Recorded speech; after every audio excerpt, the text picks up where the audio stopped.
고장난 머리 때문에 평생 아이 취급만 받던 정숙희는 네잎클로버가 수노인 베네쩌고리와 반쪽 하트 목걸이를 손에 쥔 순간 잊고 있던 이름을 되찾습니다. 나는 마흔이고 마서리는 내 딸이다. 이 한 줄의 기억이 돌아오자 그녀는 더 이상 피해자가 아니라 딸의 죽음을 끝까지 파헤칠 엄마가 됩니다. 정숙희는 채화영 방 서랍에서 네잎클로버 베네쩌고리와 포마이 클로버라 새겨진 반쪽 하트 목걸이를 발견하고 자신이 마흔이며 마서린이 자신의 딸이었다는 기억을 되찾습니다. 베네쩌고리 목걸이의 사진을 통해 엄마와 딸이 나눠 가졌어야 할 것들이 전부 채화영 손으로 넘어갔다는 걸 깨달은 뒤 산부인과 의무기록실을 뒤져 1994년 출산 기록에서 산모 이름이 지워진 마씨 신생아 산모 코드 2-94-1103을 확인하며 출생 조작의 흔적을 붙여 나갑니다. 이어 수술 전 CCTV 음성에서 채화영이 서린에게 그래, 마흔의 딸이라고 낮게 말하는 장면까지 찾아내자 채화영은 처음부터 내 딸인 걸 알고 있었고 마흔의 딸이자 마 회장의 진짜 손녀라는 사실이 드러날까봐 먼저 죽였다는 살해 동기가 완성되고 마흔에는 이 모든 증거를 USB에 담아 마 회장 앞에 내놓으며 이제 우리 둘이 진실을 봐야 한다며 본격적인 자리 탈환과 복수의 서막을 엽니다. 한강스카이병원 VIP 숙소동, 새벽을 훌쩍 넘긴 시각이었다. 복도 끝 창문으로 서울의 불빛이 희미하게 번져 들어오고 고요한 공기 속에서 슬리퍼 끄는 소리만 작게 이어졌다. 정숙희는 채화영 방문을 아주 천천히 소리나지 않게 닫고 있었다. 안쪽에서는 스탠드 불빛이 아직 꺼지지 않았다. 문이 닫히는 순간 그녀는 한 손으로 가슴을 꽉 움켜쥐었다. 심장이 터질 듯 뛰고 있었다. 다른 손에는 침대 서랍에서 몰래 꺼내온 작은 보자기 뭉치가 꼭 쥐어져 있었다. 연두빛 헝겊 끝이 손가락 사이로 삐져나와 흔들렸다. 가자. 조용히 자기에게 말을 건네고 그녀는 복도를 걸었다. 발을 내디딜 때마다 바닥이 더 길게 미끄러지는 것처럼 느껴졌다. 겨우 자기 방 앞에 도착해 비밀번호를 눌렀다. 삐소리와 함께 문이 열리자마자 그녀는 급히 안으로 들어가 문을 닫았다. 문이 완전히 닫히자 그제야 몸에서 힘이 빠졌다. 등을 문에 기대고 한참을 숨만 몰아쉬다가 그녀는 손에 쥐고 있던 보자기를 풀었다. 탁자 위에 펼쳐진 건 작은 아기 베네쩌고리였다. 바랜 크림색 천, 왼쪽 가슴 부분에 네잎클로버 모양의 초록색 수가 조심스레 놓여 있었다. 잎 4개 중 한 잎이 아주 조금 어긋나 있었다. 남들은 눈치 못 챌 법한 미세한 삐뚤어짐이었지만 정숙희의 눈은 거기서 멈춰버렸다. 이거. 손가락이 저절로 네잎을 따라 움직였다. 살짝 꿇어오른 실, 일정하지 않은 땀 간격. 눈을 감자 바느질을 하던 손의 감각이 되살아났다. 젊은 시절 바늘을 제대로 못 잡아 같은 자리만 몇 번씩 찔러 넣던 자신. 바늘에 손가락이 찔려 아야 하고 놀라던 순간 엄마가 내 입 만들어 줄게. 귀에 자기 목소리가 아주 오래된 녹음처럼 들려왔다. 그리고 바로 뒤를 따라오는 아주 조그만 소리. 엄마. 아이의 목소리 같기도 한 그 소리에 정숙희는 눈을 번쩍 떴다. 안 돼. 숨이 가빠졌다. 또 헷갈리면 안 돼. 그동안 수없이 되뇌었던 말이었다. 기억이 돌아올 듯 말 듯 흔들릴 때마다 그녀는 늘 그렇게 자신을 막았다. 헷갈리면 안 된다. 잘못 기억하면 안 된다고. 하지만 이번엔 헷갈린다기보다 이상하게 분명했다. 이 삐뚤어진 네잎클로버, 이 거친 바느질 자국, 이 작은 베네쩌고리. 누가 가르쳐준 이야기가 아니라 분명 자기 손에서 시작된 무엇 같았다. 서린이. 입에서 이름이 흘러나왔다. 이거 네 거야? 답 대신 손끝에서 또 다른 감각이 꿈틀거렸다. 젊은 은혜가 누더기 같은 수건을 무릎에 깔고 바느질하다가 바늘에 손가락을 찔려 하고 놀라는 장면. 옆에서 누군가가 웃으며 손수건을 내밀어주는 모습. 마흔의 씨, 바느질은 서툴러도 마음은 참 곱네. 낯익은 그러나 오랜 세월 지워졌던 음성이 귀를 스쳤다. 마. 입술이 어색하게 움직이다가 멈췄다. 은혜. 그녀는 천천히 자기 가슴을 짚었다. 나 은혜지. 머릿속 어딘가에서 끊어져 있던 조각들이 다시 맞물리는 느낌이었다. 아이처럼 말하던 혀가 어느새 또박또박 문장을 만들었다. 그리고 시선이 다시 네잎클로버를 향했다. 이건 내 딸 옷이야. 처음으로 딸이라는 말이 자연스럽게 자신의 입안에서 굴렀다. 탁자 옆에는 또 하나의 작은 보석함이 놓여 있었다. 정숙희는 떨리는 손으로 뚜껑을 열었다. 안에는 반쪽짜리 하트 목걸이가 하나 있었다. 은색 하트가 반으로 잘려 모양이 살짝 울퉁불퉁했다. 표면에는 작은 글씨가 새겨져 있었다. 포마이 클로버. 그 문장을 읽는 순간 아까 봤던 네잎 클로버 수가 동시처럼 떠올랐다. 클로버. 목걸이를 들어 손바닥 위에 올렸다. 손가락으로 하트 곡선을 천천히 따라가자 또 하나의 화면이 눈앞에 번쩍 켜졌다. 병원 침대 머리맡. 로즈빛 벽지의 산부인과 병실. 젊은 은혜가 반쪽 하트 목걸이를 자신의 목에 걸고 옆에 놓인 아기를 내려다본다.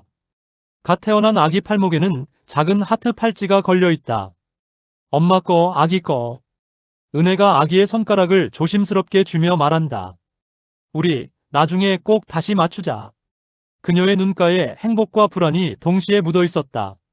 장면이 뚝 끊겼다. 정숙희는 방 안을 둘러봤다. 병실도 아기도 없었다. 작은 조명이 켜진 낯익은 자신의 방뿐이었다. 이거. 목걸이를 들어 빛에 비춰보며 그녀가 중얼거렸다. 엄마랑 딸이 나눠 가진 거였네. 네잎 클로버가 수놓인 베넷 저고리. 클로버라는 글자가 새겨진 반쪽 하트. 클로버. 마치 누군가를 이름 부르듯 그녀는 살짝 웃으며 입을 열었다. 우리 네잎이. 말이 떨어지는 순간 또 다른 장면이 겹쳐 올라왔다. 드림과 뒷마당 정원. 햇살 아래서 어린 소녀가 잔디를 헤집으며 뛰어다닌다. 엄마, 내 입 찾았어. 작은 손에 내 입 클로버를 쥔 소녀가 숨을 헐떡이며 달려온다. 은혜가 그 잎을 받아들고 웃는다. 우리 내 잎이 내 잎을 찾았네. 그녀는 아이 이마에 입을 맞춘다. 내 이름은 서린이야. 서린이요? 소녀가 고개를 갸웃하며 묻는다. 은혜가 자랑스럽게 말한다. 내 입처럼 행운이 가득하라고, 서린. 장면이 스르르 사라졌다. 현실로 돌아온 정숙희의 눈에서 눈물이 한 방울 툭 떨어졌다. 눈물방울이 반쪽 하트 위에 맺혀 반짝였다. 서린아. 오랫동안 멈춰있던 이름이 입 밖으로 흘러나왔다. 너 내 딸이었지. 이번에는 직감이 아니라 기억이 말했다. 방 안 공기가 서서히 달라졌다. 정숙희는 의자에 조용히 앉았다. 손등으로 눈가를 훔치며 마음속에서 오래 헷갈렸던 이름들을 하나씩 꺼내 정리하기 시작했다. 사람들이 자신을 불러왔던 이름들. 정숙희 선생님, 정 선생님, 회장님 옆에 계신 분. 그 모든 부름이 마치 낯선 옷처럼 느껴졌다. 그리고 한 이름이 또렷하게 떠올랐다. 은혜야. 며칠 전 의료윤리위원회 복도에서 마대창이 조용히 자신을 부르던 목소리. 그때는 그 이름이 너무 낯설어 얼어붙었었다. 하지만 지금은 달랐다. 나. 그녀는 자기 자신을 가리키며 말했다. 마은혜. 입술이 자연스럽게 움직였다. 나는 마은혜야. 이름이 제대로 제자리를 찾자 베넷 저고리를 향한 시선도 함께 달라졌다. 그리고 이건. 그녀는 베넷 저고리 가슴 부분을 손바닥으로 천천히 눌렀다. 마서린 오시고. 딸의 이름도 처음으로 또렷하게 말했다. 마은혜의 딸 마서린.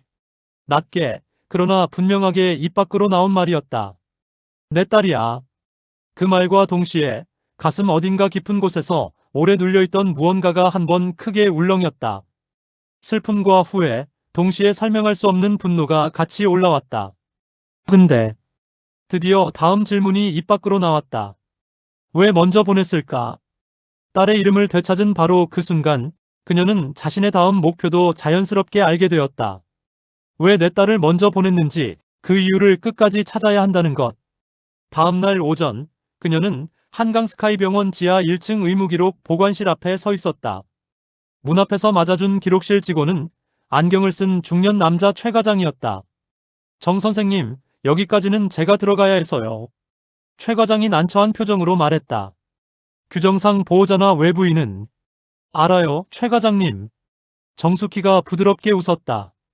그래서 부탁드리는 거예요. 그녀는 손에 들고 있던 봉투를 내밀었다. 회장님이 직접 써주신 거예요. 제가 산부인과 기록 좀 보고 싶다고 하니까. 최 과장이 봉투를 열어 메모를 읽었다. 정숙희 마은혜에게 산부인과 과거 기록 열람 허가. 마대창. 그는 마은혜라는 이름이 적힌 부분에서 눈이 잠시 멈추는 듯 했다. 마은혜 씨요? 네. 정숙희가 고개를 끄덕였다. 그게 제 원래 이름이에요. 최 과장은 메모를 한 번 더 훑어본 뒤 자세를 바로 했다. 알겠습니다. 필요하신 기록 말씀해 주세요. 1994년 11월에서 그녀는 심호흡을 크게 한 번 하고 말을 이었다. 1995년 1월 사이 산부인과 입퇴원 기록이요. 그리고 출산 기록 전부. 잠시 망설인 뒤 한 줄을 더 추가했다. 혹시 가능하면 오장미, 마서린 이름으로 된 출생 관련 기록도 같이 부탁드릴게요. 범위가 넓긴 한데. 최 과장이 고개를 끄덕였다. 한번 찾아볼게요. 조금만 기다리세요. 그는 보관실 안쪽으로 들어가 오래된 철제 캐비닛을 하나씩 열기 시작했다. 서류가 넘겨지는 소리가 규칙적으로 들려왔다. 기다리는 동안 정숙희는 의자에 앉아 주변 벽을 둘러봤다. 오래된 병원 사진들과 각종 인증서, 상패들이 빼곡히 걸려 있었다. 그중 한 사진에 눈길이 멈췄다.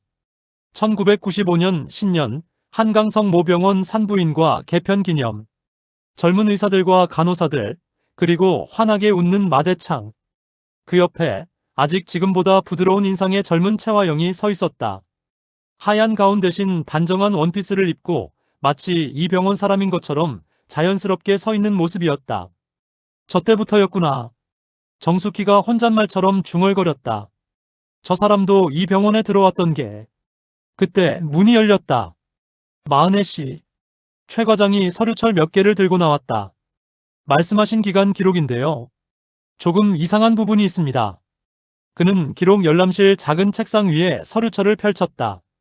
여기가 1994년 11월부터 1995년 1월까지 산부인과 입퇴원 기록입니다. 그중 출산 기록만 모아봤고요. 페이지마다 산모 이름, 보호자, 신생아 상태 등이 빼곡히 적혀 있었다. 1994.11 이산모 김선희, 신생아남, 자연분만, 보호자 박정호. 1994.11 삼산모 이정화, 신생아 여, 제왕절개, 보호자 이광수. 그리고 한 줄에서 손이 멈췄다. 1994.11 삼산모 마이너스, 신생아 여, 제왕절개, 보호자 마대창. 여긴 왜 이름이 없어요?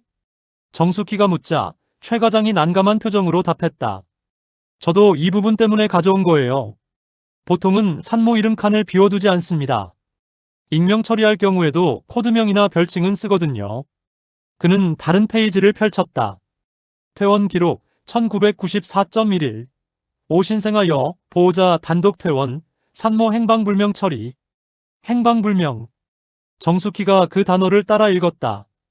입안에서 그 단어가 이상하게 오래 맴돌았다. 어디선가 비슷한 표현을 본 것 같은 기시감이 스쳤다. 이 시기 출생과 관련해서 오장미 씨 기록은 따로 없습니다. 최 과장이 말을 이었다. 오장미 씨는 1995년 소아과 초진 기록부터 등장합니다. 외부 출생으로 다른 병원 출생 증명서만 첨부되어 있고요. 그럼 정숙희가 낮게 물었다. 마서리는요? 최 과장은 또 다른 서류철을 펼쳤다. 1994.11 삼신생아 여, 성마, 이름 공란 출생 등록 보류. 이게 그날 태어난 성마 신생아입니다. 그가 설명했다. 이름이 비어있고 산모 이름도 누락되어 있습니다. 그는 이어서 마지막 장을 보여줬다. 1995.01 십신생아 여, 이름 마서린 외부 주민등록 전산 등록 신청. 산부인과에서 이름 없이 등록되었다가 2달쯤 뒤에야 마서린이라는 이름으로 주민등록 신청이 들어왔습니다. 종이 위에 글자가 하나하나 눈에 들어왔다. 1994년 11월 3일 신생아 여아. 성은 마. 보호자는 마대창. 산모 이름은 없다. 2달 뒤 같은 신생아 여아가 마서린이라는 이름을 얻고 이 집 족보에 올라갔다. 그럼 정숙희의 목이 텁텁해졌다. 그날 이름이 없던 산모가. 그녀는 마지막 한 줄을 확신 없이 중얼거렸다. 나였겠네요. 최 과장이 책상 서랍에서 작은 카드 하나를 꺼냈다. 산모 이름 대신 코드가 적힌 기록이 하나 더 있었어요. 그는 카드를 내밀었다. 산모 코드 2-94-1103M. 보통 이는 퍼스트 네임의 이니셜, M은 패멀리 네임일 때가 많습니다. 은혜의 마. 설명이 끝나기도 전에 정숙희는 이미 답을 알고 있었다. 마은혜. 스스로의 이름을 또박또박 적어 넣었다. 카드 위에 적힌 코드가 이제는 아무 의미 없는 기호가 아니었다. 병원을 나와 본가로 돌아온 정숙희는 쉬지 않고 2층 작은 서재로 향했다. 한쪽 벽면에 오래된 앨범들이 꽂혀 있었다. 먼지 쌓인 앨범 몇 권을 꺼내 바닥에 펼쳐놓고 그녀는 반쪽 하트 목걸이를 손에 쥔 채 사진들을 넘기기 시작했다. 생일 케이크 앞에서 웃는 어린 서린, 유치원 운동회, 크리스마스 행사, 놀이공원. 거의 모든 사진 옆에는 채화영이 있었다. 완벽하게 세팅된 머리카락, 흐트러짐 없는 미소, 좋은 엄마의 교과서 같은 표정들. 여기 한 장에서 손이 멈췄다. 드림과 정원에서 찍은 사진. 초록 원피스를 입은 5살쯤의 마서린이 손에 네잎클로버를 쥐고 웃고 있었다. 그 목에는 반쪽 하트 목걸이가 걸려 있었다. 정숙희는 사진을 가까이 당겨 목걸이 모양을 봤다.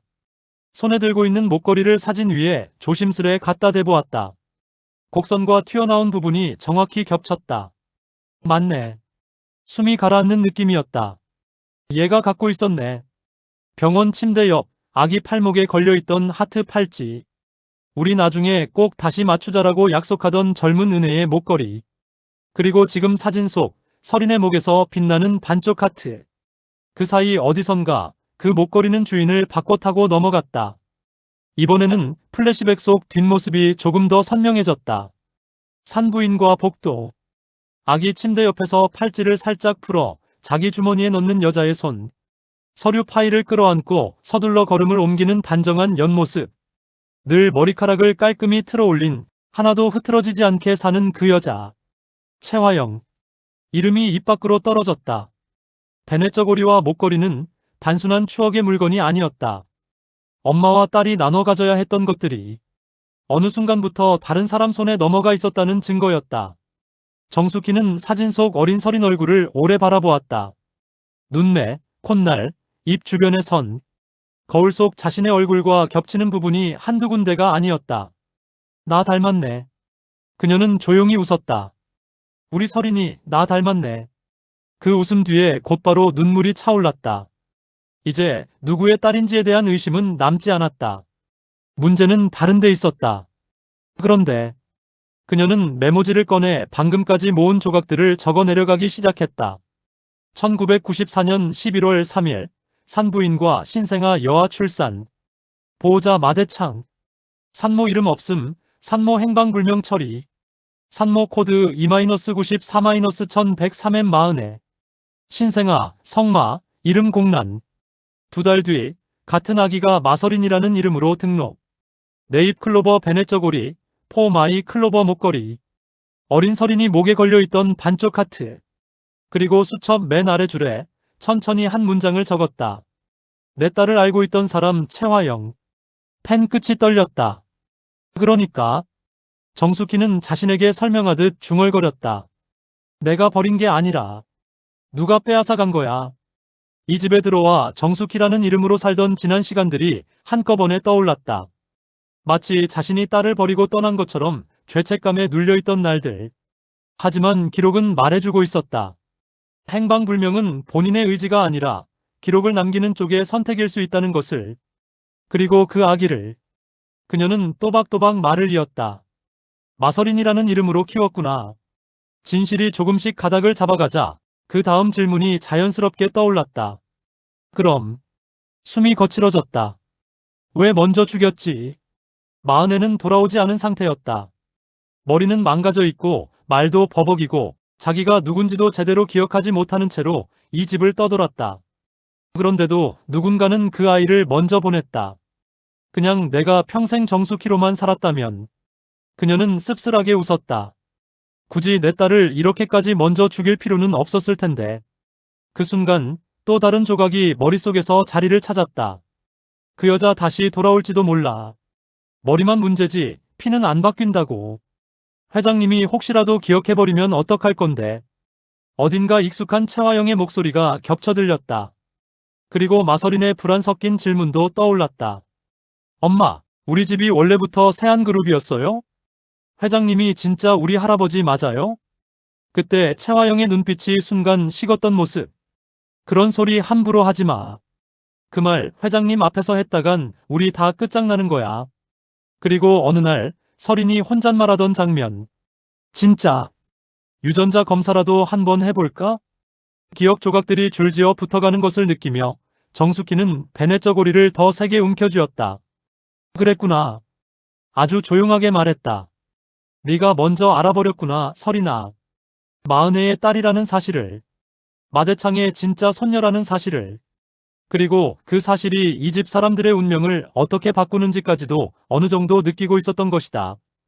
그리고 그 사실이 회장님 귀에 들어갈까봐 숨이 길게 빠져나왔다. 그래서 먼저 죽인 거네. 처음으로 왜라는 질문에 대해 입안에서 완성된 문장을 들었다. 질투나 감정 싸움이 아니라 자리와 권력을 지키기 위한 선제 공격. 마은혜와 마서린이 제자리를 찾아오기 전에 그 둘 중 하나를 먼저 없애두어야만 안심이 되는 사람의 선택. 밤이 다시 깊어졌다. 정숙희는 방 한가운데 작은 탁자에 수첩을 펼쳐놓고 앉아 있었다. 맨 위에는 이렇게 적혀 있었다. 왜 내 딸을 먼저 죽였는지. 그 아래 줄에는 오늘 하루 확인한 사실들이 꼼꼼하게 적혀 있었다. 그녀는 수첩을 덮고 네잎클로버 베넷 저고리와 반쪽 하트 목걸이를 서랍 안에 조심스레 넣었다.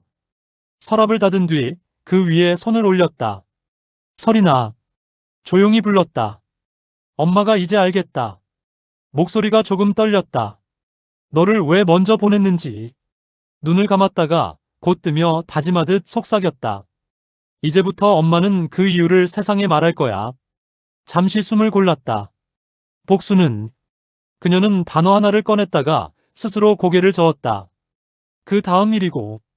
입가에 결연한 미소가 스쳤다. 먼저 네 억울함부터 풀어야 해. 왜 죽었는지 누가 죽였는지 한 글자도 안 틀리고 밝히고 나서 그녀는 스스로에게 말했다. 그 다음에야 내가 어떻게 복수할지도 정할 수 있을 것 같아. 나레이션이 조용히 이어졌다. 지능이 돌아왔다는 건 단지 말을 잘하고 글자를 읽고 서류를 이해할 수 있게 되었다는 뜻이 아니다. 잊고 살던 기억들, 묻어두었던 아픔들, 누가 누구를 어떻게 속였는지까지 전부 다시 떠올릴 수 있게 되었다는 뜻이다. 이제 마은혜는 첫 번째 단계를 끝냈다. 왜 내 딸을 먼저 죽였는지. 다음 단계는 그 딸의 자리를 빼앗아간 사람에게 그 자리 그대로 돌려주는 일이었다. 한강 스카이병원 숙소동의 밤이 지나고 다음 날 아침이 왔다. 창밖으로 겨우 햇살이 비스듬히 들어올 때까지 정숙희는 거의 잠을 이루지 못했다. 수첩과 베넷 저고리, 반쪽 하트 목걸이. 이 세 가지를 번갈아 쥐었다 놓기를 몇 번이나 반복했다. 은혜씨, 아침 식사 드려야죠. 문 밖에서 간호사 김미정의 목소리가 들려왔다. 들어와요, 미정씨.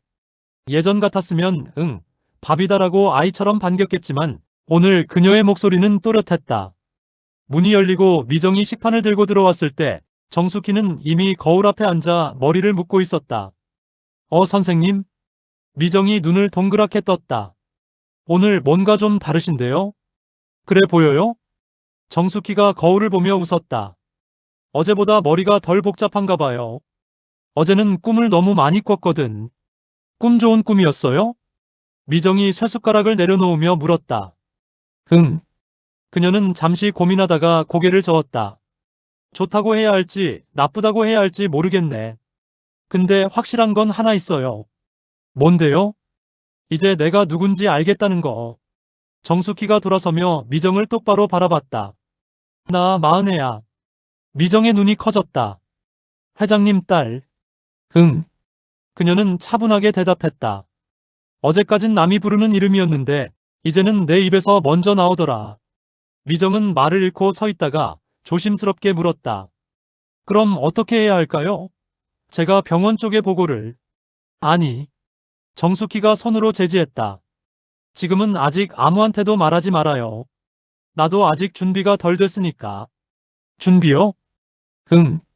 그녀는 네잎클로버가 수놓인 베넷 저고리를 흘깃 바라보았다. 왜 내 딸을 먼저 보냈는지 그 이유부터 제대로 정리하고 싶어. 그 말에 미정의 얼굴에 복잡한 감정이 스쳐갔다. 놀람, 안도, 그리고 묘한 슬픔.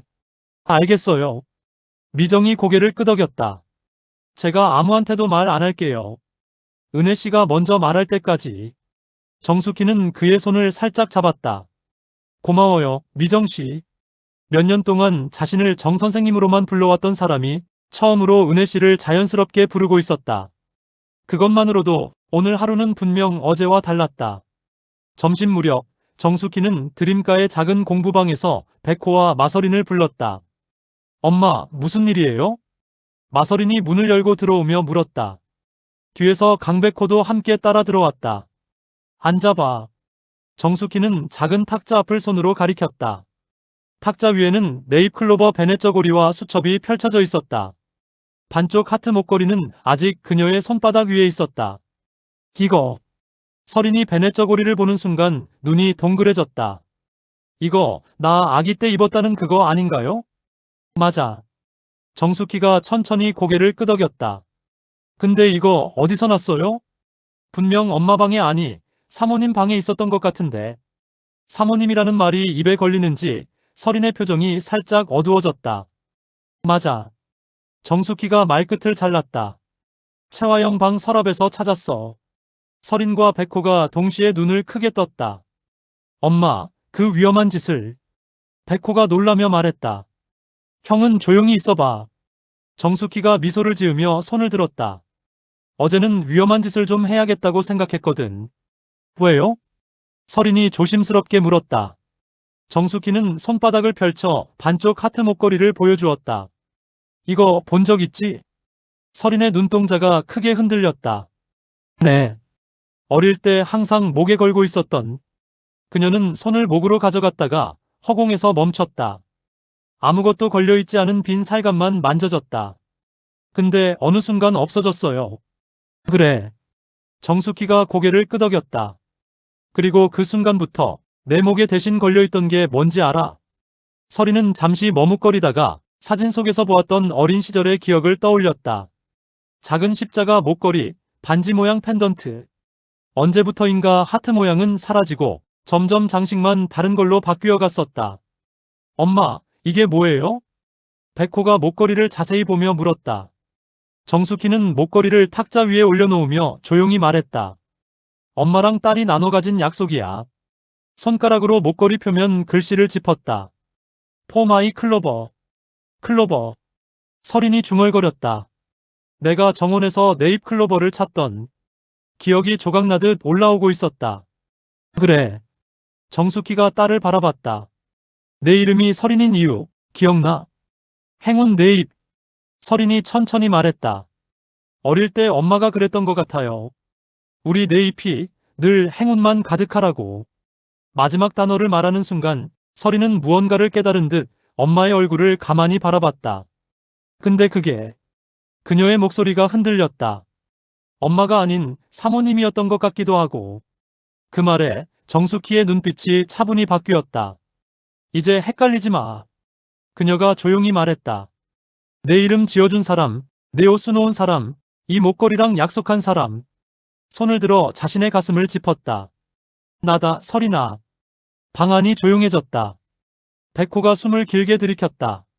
서린의 눈가에 눈물이 맺혔다. 엄마라고 불러도 돼요? 서린이 떨리는 목소리로 말했다. 그래서 부르라고 있는 말이지. 정숙희가 웃으며 양팔을 벌렸다. 서린은 의자에서 일어나 삐걱거리는 소리도 신경 쓰지 못한 채 엄마 품으로 안겨들었다. 오래전 네잎클로버 정원에서 뛰어오던 아이의 체온이 다시 품에 와닿는 것 같았다. 한참을 안고 있던 정숙희는 서린의 어깨 위에 턱을 살짝 기댄 채 낮게 말했다. 근데 서린아. 네. 엄마가 이제 해야 할 일이 있어. 서린이 몸을 조금 떼며 엄마를 바라봤다. 어제 병원 기록실에서 확인하고 왔어. 정숙희가 수첩을 펼쳐 보였다. 네가 언제, 어디서, 어떻게 태어났는지, 그리고 산모가 누구로 되어 있는지.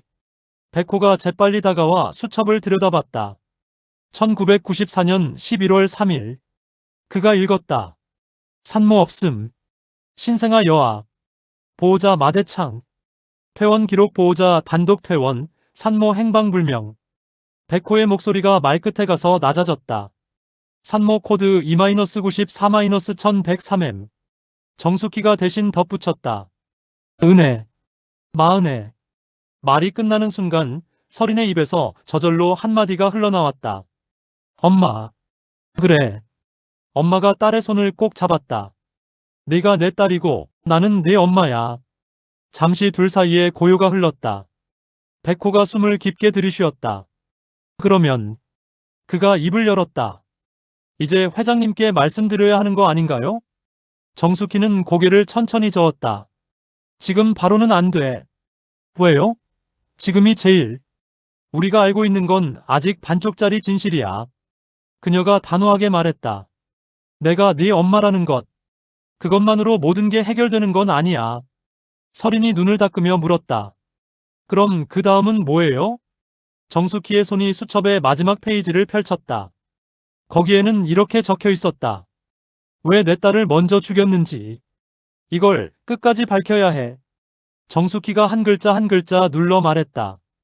단순히 질투해서 혹은 순간적인 감정으로가 아니라 왜 어떤 상황에서 누구를 지키려고 우리 서린이를 먼저 보냈는지. 그녀는 손가락으로 이름 하나를 짚었다. 채화영.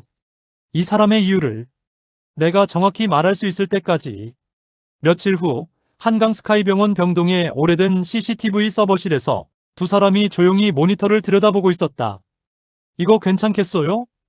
IT 담당 직원 박도윤이 모니터를 조작하며 물었다. 업무와 관련 없는 영상 열람은 규정 위반인데 회장님이 허락하셨어요. 옆에 선 강백호가 회장 도장을 꾹 찍은 결제 서류를 들고 있었다. 의료윤리위에서 이미 문제된 사건입니다. 과거 기록 확인하는 데에 문제될 건 없을 겁니다. 알겠습니다. 도윤이 키보드를 두드렸다. 언제 날짜부터 보시겠어요? 정숙희는 잠시 눈을 감았다가 떴다. 서린이가 수술받기 전날. 그녀의 목소리는 낮았지만 확실했다.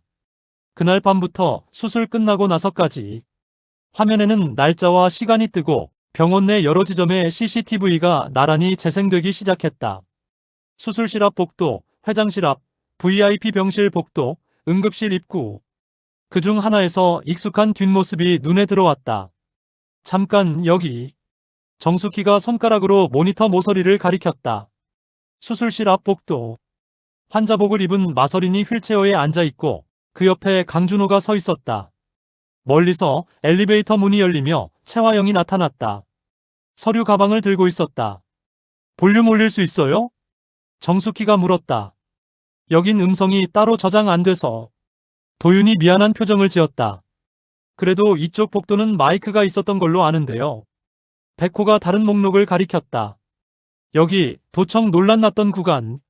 도윤이 다시 몇 번 키를 두드렸다. 잠시 후 화면 오른쪽 상단에 AUDIO3라는 표시가 떠올랐다. 이어폰을 꽂은 도윤이 잠시 듣다가 고개를 끄덕이며 작은 스피커를 켰다. 화면 속 과거의 목소리들이 방 안에 흘러나왔다. 엄마, 정말 해야 돼요? 마서린의 떨리는 목소리였다. 이제 와서 안 할 거야? 채화영의 차갑게 가라앉은 목소리가 이어졌다. 너 이 수술 준비하는 동안 얼마나 많은 사람들이 움직였는지 알아? 근데 괜히 잘못되면 채화영이 웃는 듯한 소리가 났다. 그럼 네가 지금까지 누린 거 다 내려놓을 거야? 짧은 침묵. 화면 속 서린이 입술을 깨물고 있었다. 할아버지 손녀 자리, 재단 후계자 자리, 강준호 옆자리. 채화영의 말이 이어졌다. 이 수술 하나로 다 지킬 수 있는데 안 하겠다고 하면. 또 다른 발자국 소리가 났다. 화면 왼쪽에서 강준호가 한 발짝 다가왔다. 서린아. 그의 목소리가 낮게 들렸다. 나 믿지? 서린이 고개를 들었다. 이 수술만 잘 되면 우리 셋이 같이 행복해질 수 있어. 셋. 정숙희가 그 단어를 작게 따라 중얼거렸다. 강준호, 마서린, 그리고 오장미. 그가 머릿속에 그렸던 셋. 화면 속에서 서린이 결국 고개를 끄덕였다. 알겠어요. 그때 거의 들리지 않을 만큼 낮게 덧붙여진 채화영의 말이 있었다. 그래, 마흔의 딸. 어머니와 아기의 심장이 동시에 철렁 내려앉을 만한 한 줄. 마흔의 딸. 그 한마디에 정숙희는 숨을 멈췄다. 들었어요? 백호가 화면에서 고개를 돌렸다. 방금 뭐라고 했는지. 영상 속에서는 아무도 그 말을 제대로 듣지 못했던 것 같았다. 서리는 수술 걱정에 정신이 팔려 있었고 준호는 우리 셋이라는 자기 말에 취해 있었다. 하지만 지금 녹화된 음성은 분명히 남아 있었다. 그래, 마흔의 딸. 채화영은 이미 알고 있었다. 이 아이가 누구의 딸인지, 이 아이가 누구의 손녀인지. 정숙희는 손을 꼭 쥐었다. 이제 의심이 아니라 확신이었다. 몰랐다는 변명은 통하지 않았다. 됐어요. 그녀가 도윤을 돌아봤다. 이 영상 따로 복사해 둘 수 있나요? 가능합니다. 도윤이 고개를 끄덕였다. USB로 드리면 USB 2개에 복사해 주세요. 백호가 중간에 끼어들었다. 하나는 병원 쪽 공식 보관, 하나는 개인 보관용으로. 정숙희는 화면에서 눈을 떼지 못하고 있었다. 수술실 문이 열리고 서린이 휠체어를 타고 안으로 들어간다. 그 뒤에 서류를 들고 따라가는 채화영, 수술 동의서에 사인하는 강준호. 화면 속 사람들은 각자 다른 이유로 움직이고 있었다. 하지만 결과는 하나였다. 수술은 실패했고 세상은 고 오장미가 죽었다고 믿었다. 그리고 실제로 죽음으로 몰린 건 마서린이었다. 영상이 꺼지자 정숙희는 천천히 눈을 감았다 떴다. 이제 그녀가 낮게 말했다. 이걸 가지고 회장님께 가야겠네. 드림가 본관, 마대창의 서재. 오래된 서가와 무거운 책상, 벽에는 수십 년간의 업적이 액자로 걸려 있었다. 마대창은 창밖을 바라보다가 노크 소리에 고개를 돌렸다. 들어오게. 문이 열리고 정숙희가 들어왔다. 은혜야. 이제 더 이상 정 선생이 아닌 호칭이었다. 앉아. 그녀는 조용히 앉았다. 손에는 USB 하나와 수첩, 그리고 베네 저고리와 목걸이가 든 작은 상자가 들려 있었다. 무슨 일이냐? 마대창의 목소리는 단단했지만 어딘가 떨림이 섞여 있었다. 회장님. 정숙희가 입을 열었다. 먼저 제 이름부터 다시 말씀드려야 할 것 같아요. 알고 있다. 마대창은 짧게 말했다. 은혜야. 네. 넌 내 딸이다. 그 말에 그녀는 잠시 눈을 감았다가 떴다. 그럼 제 딸 얘기부터 해야겠네요. 정숙희가 작은 상자를 열어 네잎클로버 베네 저고리와 반쪽 하트 목걸이를 꺼냈다. 이거 기억하세요? 마대창의 눈이 커졌다. 그게. 그는 조심스레 베네 저고리를 들어올렸다. 네가 밤새워서 수놓던 옷. 손끝이 떨렸다. 그때 내가 뭐라고 했더라. 손가락 다 찔려가면서 뭐하냐고 그랬었지. 정숙희의 입가에 희미한 미소가 떠올랐다. 회장님이 그랬어요. 돈 주고 사면 더 예쁜 옷 많다고. 근데 제가 고집 부렸죠.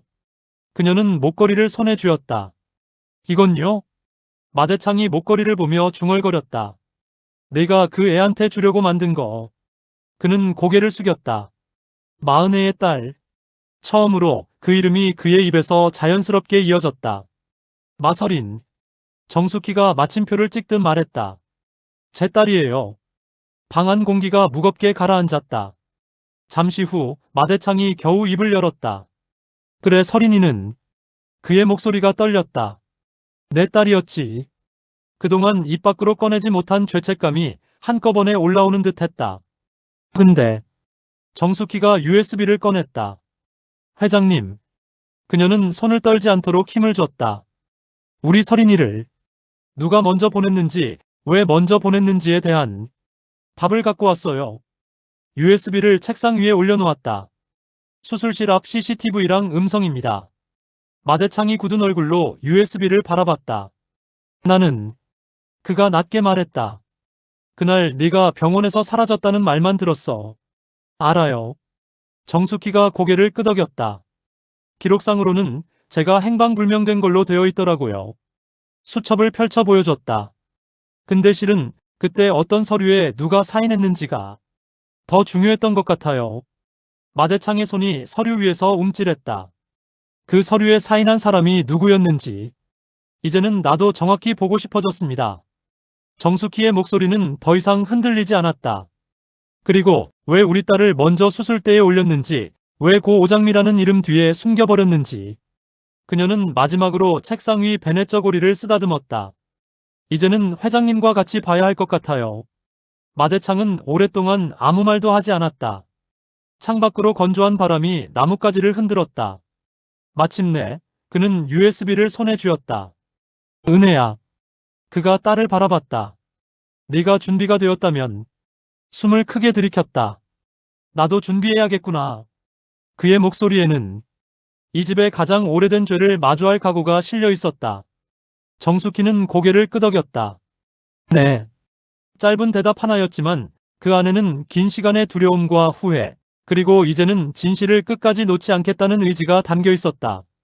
이제 진실은 누가 딸인지에서 왜 그 딸을 먼저 죽였는지라는 질문으로 넘어가고 있었다. 그리고 그 대답은 곧 이 집의 자리를 통째로 흔들어 놓을 준비를 하고 있었다.